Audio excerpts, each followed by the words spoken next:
there, welcome to another brew day video. So in my last video I led on that I've got a lot of beers that I need to brew over the course of the next month. I need to fill up this keezer. This keezer's got currently 3 empty taps. I need to fill those up and then also have a beer on reserve.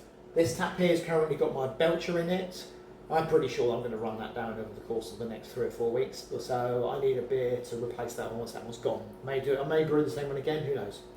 So yeah, I've got a lot of brewing to do over the course of the next month. So I'm now going to give you a brew day video of a beer called Light Bulb. So Light Bulb, as I'm sure loads of you already know, is a Verdant beer.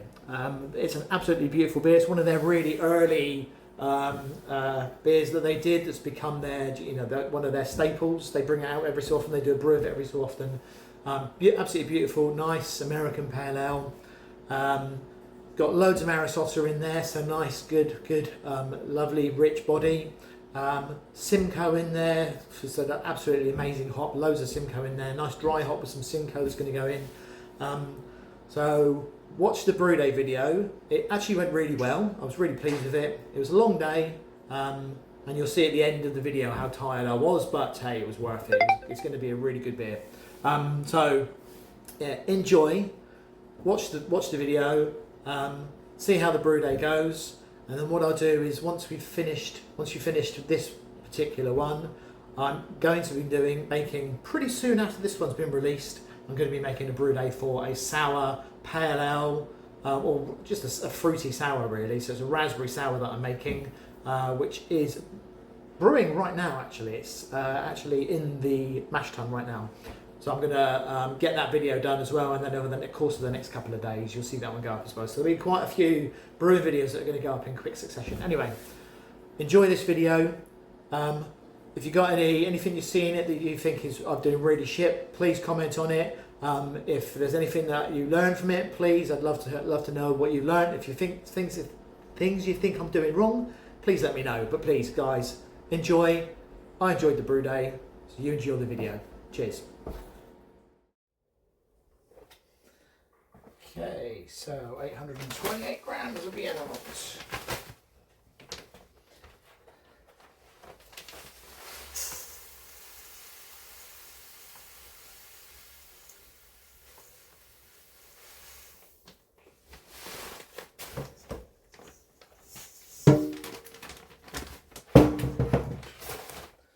Uh, 776 grams of oats.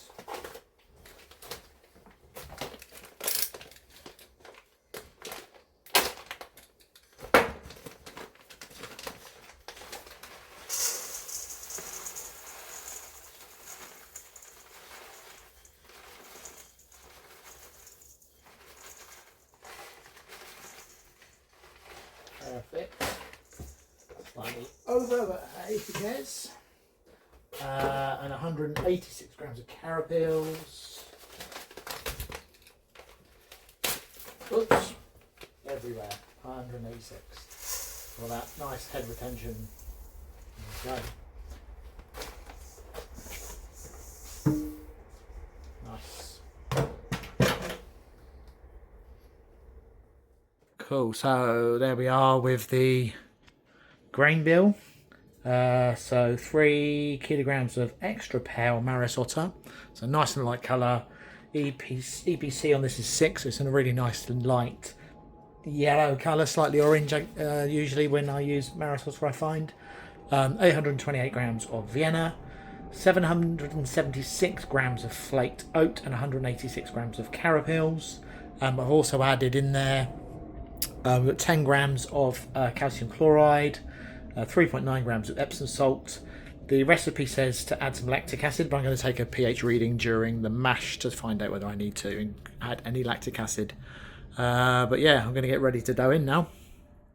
Alright, so we have reached our strike order temperature. 76.5 is what we were aiming for, according to the calculations in Brewfather. So we are now going to open up the valve on the HLT. I've already opened up the valve on the mash tun. I'm going to turn on the pump and we are looking for 22 litres. So at the moment it's on like the 47.5. So if I can get down to 25, is that what I want to do? That would be 22 litres, 22.5 litres. Yeah, so it's going down now.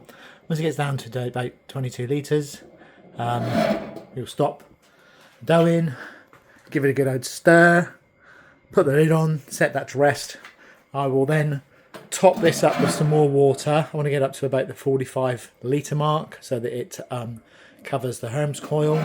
Set that to come back up to temperature. Ready for the recirculation at about the half an hour mark. But yeah, cool.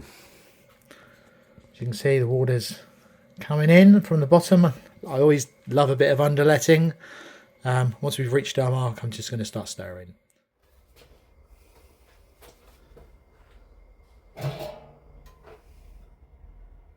Nice steady, we're just at about 27.5 now, so another couple litres. We're at the 22 mark, so I'm going to stop the pump now. Stopped, and I'm just going to go stir in this nice mash. Get rid of any of those dough balls. Get this mash nicely stirred up. Quite a lot of liquid in here, so it's a 22 litre mash, and there's like 5 kilograms of grain in here, so there's quite a high ratio of liquid to grain in here. I think that's ready. Cool. So get the lid on.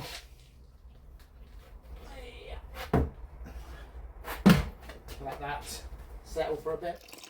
Okay, so we've got recirculation working. I've had to temporarily clamp the temperature probe from the Brew control panel so that I can measure the temperature of the mash. You can see it's dropped quite a bit of temperature, so I'm trying to get it up to 66 degrees, so that should happen pretty quickly. So we've got measuring the wort as it comes through the recirculation coil, so it's going through the out of the mash tun into the pump, up into the HLT, through the recirculation coil. We've got the element down there, the bottom element is on for the mash tun to heat up the water for the mash tun. So what will happen is once that reaches temperature, I'm going to leave it to recirculate for 20 minutes, 30 minutes. I'll take a few gravity readings and see where we are. The intention is to, once it gets to a gravity and it stops increasing in gravity, I know that I've got the most that I want out of the grain, so then I'll start doing the runoff into the boil kettle. But for now, let's leave this to run for a little bit, and we'll be back shortly. We're just taking a pH reading. As you can see here, we got 5.25. So the desired range is 5.2 to 5.4 for maximum mash conversion efficiency. With 5.27 staying at about 5.25, 5.26, 5.27. I'm happy with that. Right in the perfect, lower end of the mid range, which is really good. So yeah, really happy.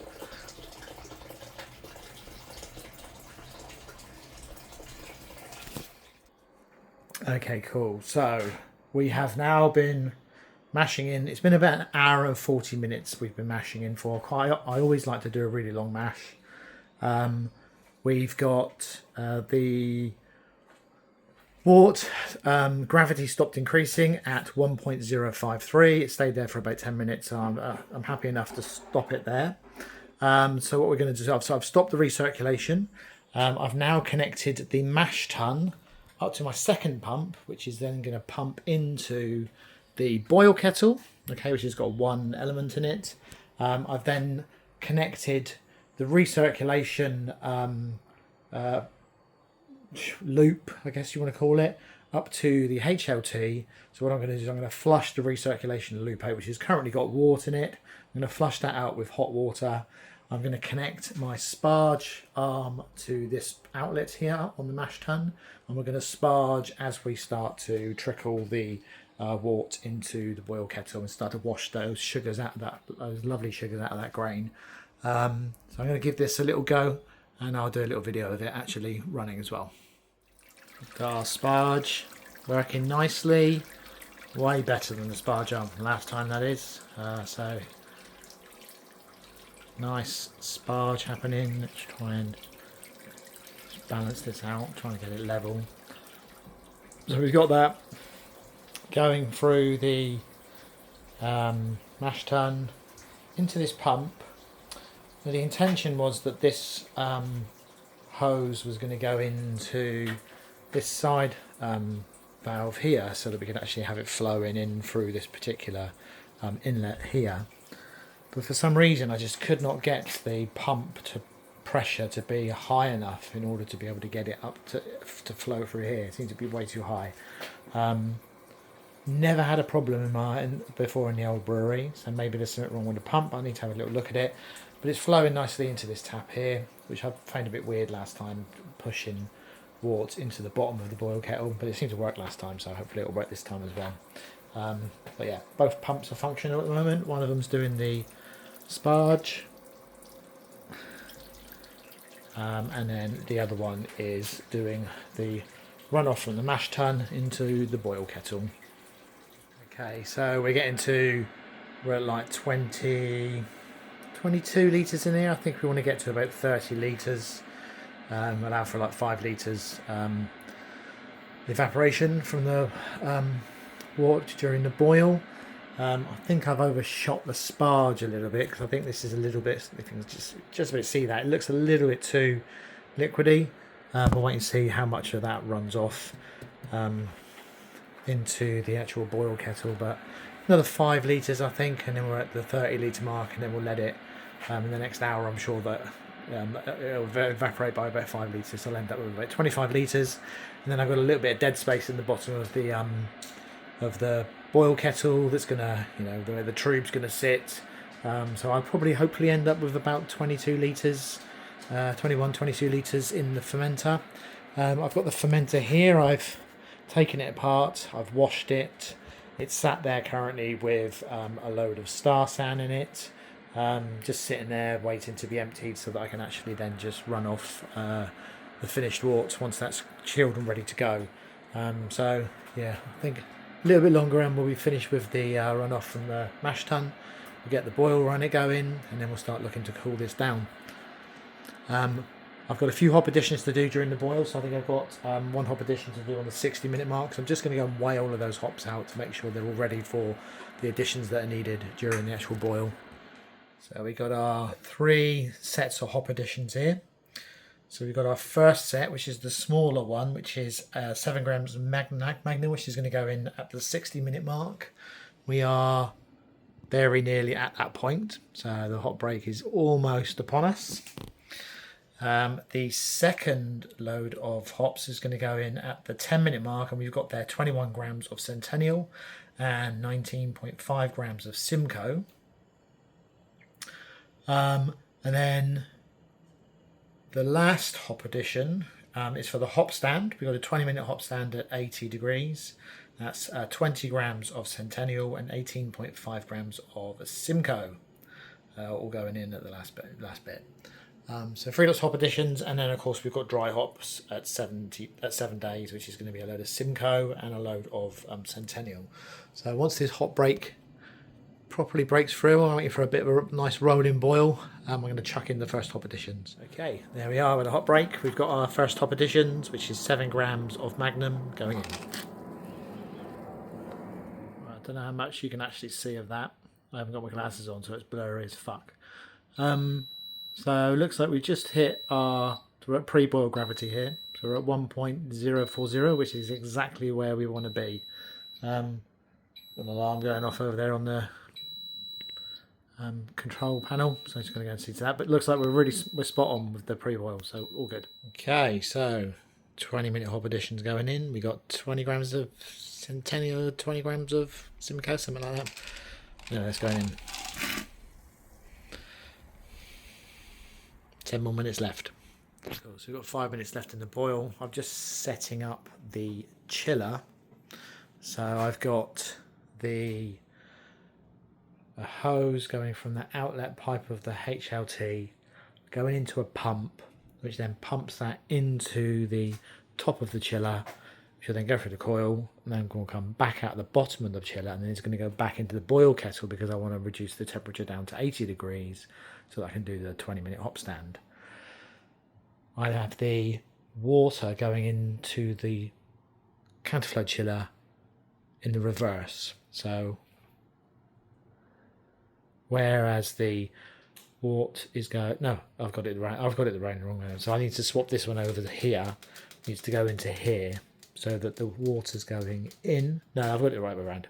This is going to be the outlet pipe of the cold water. That's going to be the inlet pipe of the cold water. That's the inlet pipe of the hot wort. That's the outlet pipe of the hot wort, which will be cooler. It's done in reverse anyway. Takes a bit of getting used to, but yeah. I need to figure out how I want to set this up, so I quite like to get the counterflow wort chiller fitted to the bench.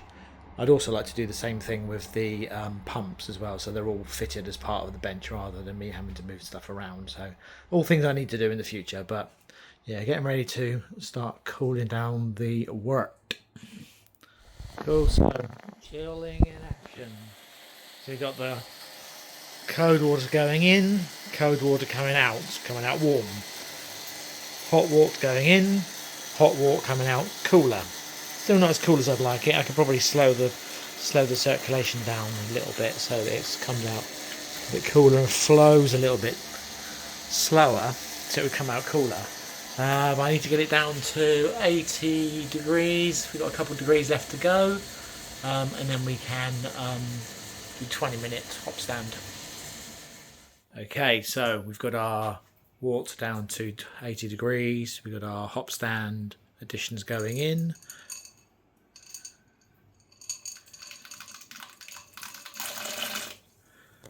We're now going to leave that for 20 minutes, and then we will continue cooling down. So here we go, while we're chilling down the wort. We're down at like 35 degrees now. We can see we have hit our gravity of 1.046. We're like in between 1.04546. That's good enough for me. It's 1.046 as far as I'm concerned. So it looks like we hit our gravity. Everything's bang on target. It's looking really good. Cool. So next thing is to get this in the fermenter. Okay, so we are now running from the HLT where it's chilled. It's chilled down to 27 degrees. It's still going through the chiller, going into the fermenter. The temperature that the stream is coming at is 16.6 degrees, so a little bit cooler than it needs to be. 16.1. Roundabout. So we're good for pitch and temperature anyway. So we're going to let this finish emptying the oil kettle. Then we're going to whack in the USO5 and get it in the fermenter, and then just get it into the fermentation chamber, and then clean this HLT ready for tomorrow's brew day, because I've got to do a sour tomorrow. Cool, so that is one aerated wort. So we've got about 21 litres there. I've got USO5. I'm going to tip that in.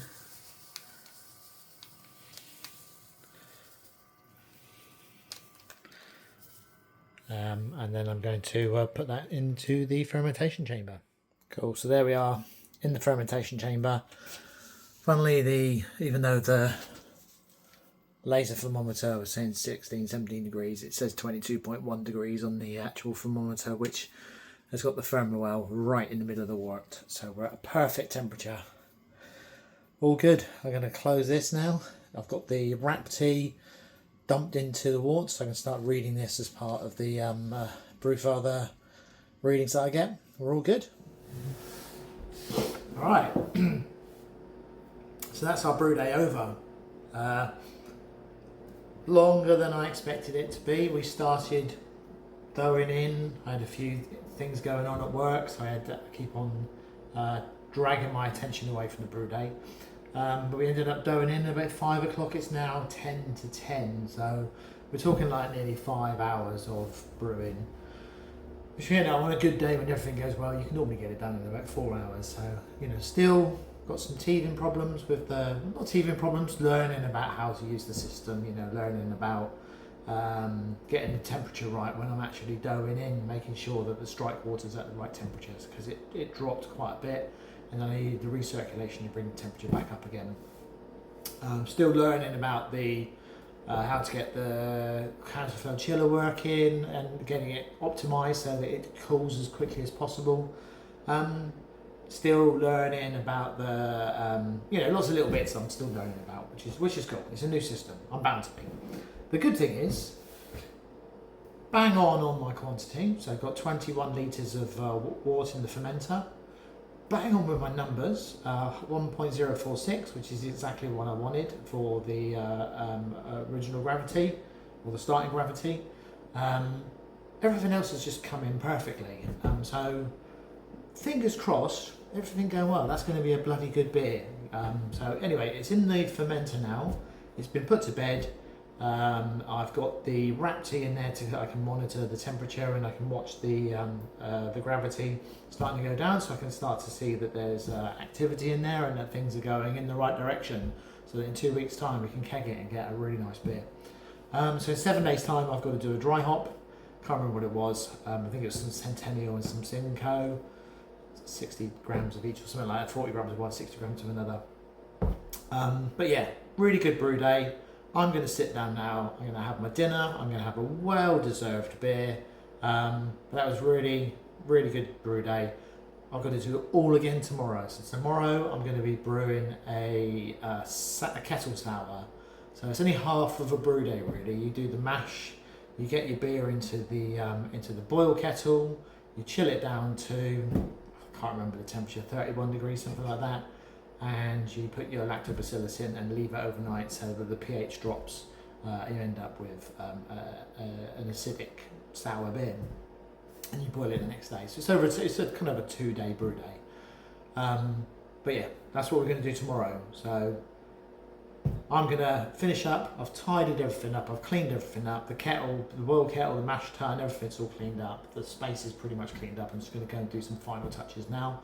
Sit down, enjoy this beer, have my dinner, relax for the evening, ready to do this all again tomorrow. Anyway, happy homebrew guys, take care.